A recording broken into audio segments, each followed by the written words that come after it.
Legislative IQ.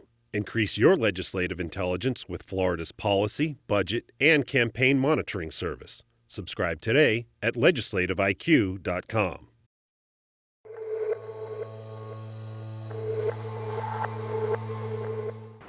July 1st is typically a day where new laws take effect, and plenty did in Florida. 130 new rules hit Floridians, but at least one is up in the air. If a woman, after appropriate counseling... The American Civil Liberties Union successfully challenged the 24-hour abortion waiting period law that had a July 1st start date. It requires women to wait 24 hours and make 2 visits to the clinic before they can get an abortion. A judge granted a temporary injunction late Tuesday. This law had absolutely no medical justification. It was completely grounded in politics, and at the end of the day, the state was unable to satisfy its burden of showing why this law was medically necessary. Attorneys for the state argued last week that the law isn't an added burden on women.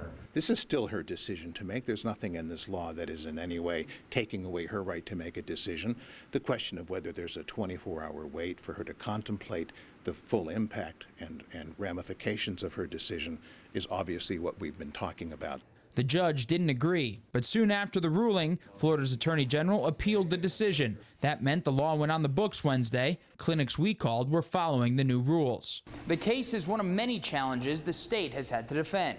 The legal challenge comes on the heels of a recently settled lawsuit between the state and ACLU over the governor's failed push to drug test welfare recipients and state workers. Taxpayers picked up the tab for the legal fees. The cost was more than $1.5 million.